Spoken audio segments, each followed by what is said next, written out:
All right, we're recording this one more time because I keep on losing my train of thought because I have a dick up my or something. A lot has happened this week, huh? A lot has changed. 1 week ago, what the are you saying here, Cirrus? Oh, Cirrus about to go live. 1 week ago, the Rules Committee made an announcement. Hey guys, what if Dockside, Jeweled Lotus, Mana Crypt were banned? Nadu was also banned, but who cares about Nadu? They banned the cards, they banned the fast mana, and the community, as expected, had a very healthy and normal reaction, including things like death threats. Saying I'm gonna come at you at the convention, bro. Showing I know where you live, showing I know your personal information, demanding my money back or else. You know, normal and healthy things. You know, there's a lot of conversations we could have had about the finances about this. There's a lot of conversations I wanted to have about the implications for the ban list. I'm still upset it took this long to ban Dockside. And now that video can't go up. I finished rendering it an hour before this article. We don't get into any of that. We're not going to talk about any of that because now any conversation that we can have about what has happened is just tainted, muddied, destroyed by the fact that, holy the Rules Committee quit. First and foremost, if you're one of the people that sent the death threats, if you're one of the people that sent the bad messages, you know who you are. Fucking you Sudoku yourself. I don't fucking care. You don't actually care what I fucking say. Like, why are you still here, man? I'm in a fucking mood. Then there's the everyone else. I know a lot of people that were really riled up by this. Started coming close to the, I think there's a fucking conspiracy about the happening with Wizards of the Coast and the Rules Committee against me. They were getting close, but they also weren't there. And I could always hear in their voice or in the glint of their eyes that they remember this as a fucking card game. It's good for them. I started playing Commander about a year after I started playing Magic. Technically, you know, I found it looking up formats on my own. There was a very casual crowd at the Schoolcraft basement. That was the community college I went to. We were all looking up different things that we could do. I found Commander. I bought some Commander stuff, right? The first Commander deck I ever bought was Kallio the Vast, the Precon. And then I won a lot of really high-end Commander product to bling it out. Don't ask me about it. I'll cry. And then I sold it all. I sold it all because it wasn't the important format for me. And I had a friend that was trying to get into Magic at the time. He wanted to play Standard with us. I met him 3 months ago and I decided to sell my EDH deck so he could play. And look where it got me today. It was Iden. And then later, there was a judge that reintroduced us to Commander. His name was John. He was great, fantastic, life of the old Pandemonium. And he had, if I remember correctly, he had a Selesnya Tristani life gain EDH deck. And it was the bulkiest of bulk rare decks I've ever seen. The bulkiest of bulk rare decks I had ever seen in my life. Because that's what Commander was about, right? You drafted, you had a bunch of trash rares, right? You had this growing bulk that you needed to do something with. Why not make this silly, janky EDH deck and we just slam it against each other and see what happens? There's no stakes. We just fucking get some beer and pretzels and everyone takes some time ramping and then we go off and see what happens. That's what Commander was then. I didn't build an NMR deck because he just loved how that guy worked. Because I'm a fucking genius, decided to build a white-black deck. That is honestly a major ingredient to why I'm the type of player I am today. You figure out how a white-black deck deals with NMR in the year 2011. And, like, it was good. It was fine. It was never the important thing for us because we were Standard players. Standard rotated, we had bulk or whatever happened. More cards were added to the decks at the pace that worked for us. It wasn't the important thing. Fast forward to the year of our Lord and Savior 2024, God bless Hasbro, and everything's different. COVID-19 happened, Commander got into everyone's fucking nostrils and infected your brains, and this room is Commander. This entire room is Commander. I took my bedroom and I turned it into Commander. You did that too. You watching right now, I know you are. Like all the big tournaments got changed into conventions and they were focusing now instead of fucking big old tournaments for Standard or Modern, it's Commander. We're doing Commander conventions. It's just a fun party time. Not stakes. It's not a competition. We're just having fucking fun. And on one hand, it's been fucking amazing. I hope to see you in Vegas. I hope to see you when we fly all the way across the world and like touch down at the place where cocaine was invented. We're gonna have a great time there. It's gonna be great. It's gonna be great. And also, Commander going mainstream was the worst thing that ever happened to it. I know you've heard that before. And on one hand, it frustrated me. It frustrated me thinking about the way the rules committee made ban decisions, because I could feel that. I could feel that Commander had gone mainstream and they didn't want that. I could feel it in my bones. And I didn't like it, but I didn't know what to do about it, because you know, I too don't want a world of fucking Dockside and Jeweled Lotuses running around. I don't want that kind of commander being pushed by Wizards of the Coast. But I also want to feel like the people in charge of these balanced decisions for the game that I primarily play were playing the same game that I'm playing. So, you know, there's that. And now, I don't know, maybe I get my fucking wish, right? Maybe you get your fucking wish. Because now the rules committee quit. Now the rules committee is like, yo, this shit's fucking stupid. A fucking kid just messaged me my home address. I'm pretty sure the rules committee approached Wizards of the Coast.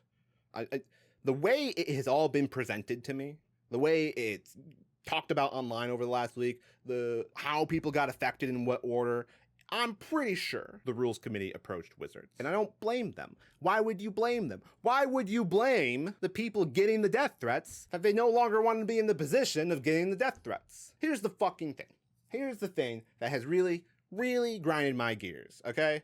Put in the meme image, grind your gears. When I started Commander, when everyone started Commander back in the day, all the old people, it was not the format that you jammed Mana Crypt into.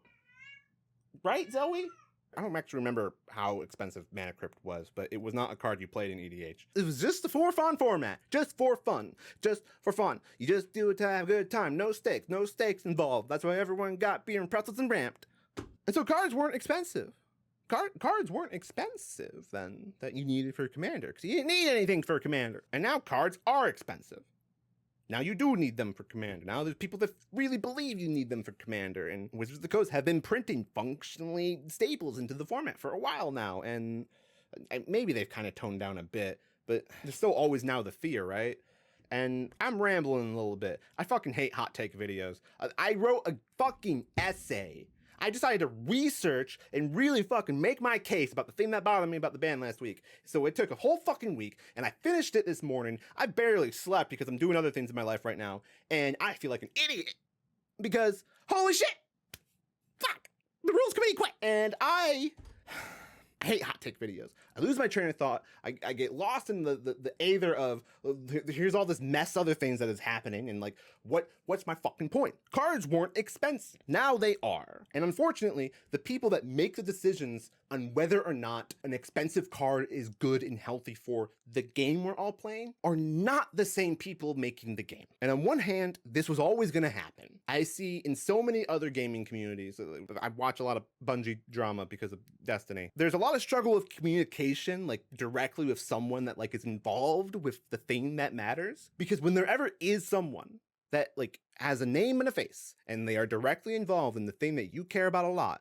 well, there's some fucking chuckle fuck that cares about it way more than they should, right? And it has made them fucking pissed that like the fucking stars like fell down the wrong way, and it cost them $5 billion in fake currency in the video game, and now they're sending death threats to the game developers. And this is just the same thing. This is just the same thing. This is why no game community anywhere has good communication once they're fucking big. Once they're a big mainstream game, no one has good communication with the game developers, because this is what happens. So it kind of makes sense. This was inevitable because the people in charge of the balance decisions for the game were all community members, public facing. You find them on Twitter, you can send them a message right now. They did not have a broom closet Wizards of the Coast could shove them into and hide them for the sake of anonymity. They didn't have that by design because it was a community-driven format that was not supposed to be that big. And now it's the biggest thing in the world. Now it is Magic is Commander, and this was gonna happen at some point. There's a voice in my fucking head that says like, maybe this is why they were afraid to ban the cards to begin with, right? I can kind of see that. This was gonna fucking happen at some point. But also, when was it gonna fucking happen? no one could actually know until it was too late. Someone made that comment at some point, and like I have to agree. You can't actually plan for when thousands of people you've never met on the internet all seem to collectively decide to send you your home address with pictures of guns. That's not something they train you for in the corporate office world. Like there's not a good system to like build up your immune system for that. I'm not emotionally prepared. Fucking someone sent us pizza one time at a stream when we were streaming at Pandemonium, and I'm still kind of weirded out by that. No one's ever prepared for this. So get it. I get it. Oh, I get it. So it doesn't matter that it was going to happen. It doesn't matter that it was going to happen. Someone still had to do it. There is still a person out there potentially watching this video that made a decision. I am so mad at fucking Olivia Voldaren. I don't know anyone's name. I'm so fucking mad at these people that I should let them know they should fucking die. And honestly, I don't expect to that person there's anything that I could say that meaningful in any way. I don't understand why you're watching this channel to begin with. We do primarily budget now. There was a time that we did a lot of high power stuff, but there were like ideological differences and like the way some people did some things and other people did other things, and like fuck, I was the one that abused Dockside on the channel, and then Dockside got banned. I was the problem, and then Dockside got banned. I'm not gonna apologize for maintaining the ban. We don't play in the same world to start with, right? Assuming that like the thing that you are so upset you need to send death threats over is the fact that you can't play with your cards anymore. I don't think there's anything I could say to you. But everyone else, here's the big concern that I have moving forward. Congratulations. Wizards of the Coast is now in control of the ban list. I don't think a lot's going to be different. I think actually nothing's going to be different. The problems Wizards of the Coast did to Commander, they're going to continue to do. They were going to continue to do them even if the rules committee didn't quit. Because the problem is they're the ones that print the cards. They're the one that makes the card. They design the cards. They were always in control of that. If you're fucking doing a conspiracy about, oh, they banned Jeweled Lotus and Mana Crypt after selling as much as they could so that they can print Jeweled Lotus 2 Electric Boogaloo in the next Commander Masters, fucking bullshit. You know what they can do? They can just never print Jeweled Lotus again and still print Jeweled Lotus 2 Electric Boogaloo. Like we all know, they have some fucking in-house policy about how when they do and don't do certain bans, right? We know. Edgar Markov has still had one print, one meaningful print run. To everyone else, there are no conspiracy theories. There is no one working behind the scenes trying to pull a fast one out from under you. The only malicious intent that is ever in play is that Wizards of the Coast, owned by Hasbro, is a business and they're trying to make money, and that's what this game does. It's trying to make money. A booster pack is gambling. It always has been. Honestly, I'm looking forward to this because now the next time a Dockside gets banned out of fucking nowhere, it makes a lot more fucking sense to be very pissed about it, right? But then also, we can look at how they handle the bans in the other formats. Everyone's aware the One Ring's gonna get banned at some point. Out of Wizards' fucking mouth, they say, yeah, we're still looking at that. This could be a problem pretty soon. It's a thing. And they keep on reminding us. There are no conspiracies. The only malicious intent is they are a business trying to make money. There are no conspiracies. The only back deal door finger wagging that was happening between the Rules Committee and Wizards of the Coast is the fact that they talk to each other to begin with. In any other card game, the biggest format of the card game would be controlled by the people who make it. There's a reason Commander doesn't happen in any other card game. There's a reason a community-driven format like this don't last in any other card game without becoming absorbed into the business itself. The people that worked on the Rules Committee did not sign up to receive the vitriol that so many people want to give to the physical entity of Wizards of the Coast, I guess. There is no conspiracy. And riling up for a conspiracy is what riles up people to go to the nearest face that says they're in charge and make it their problem that there's a conspiracy. There are personal people that I know that had their collections sort of decimated by the ban, and those personal people I empathize with a lot, and so does everyone else for that matter. Before today, the sentiment online was, yeah, the Rules Committee should have given a better warning given the fact that they banned $400 worth of cards and a bird. On that personal level, on that personal empathy, yeah, we're on this. I get it. I don't care that there's a thought that it could go deeper. Because I'll fucking tell you, I ain't married to shit.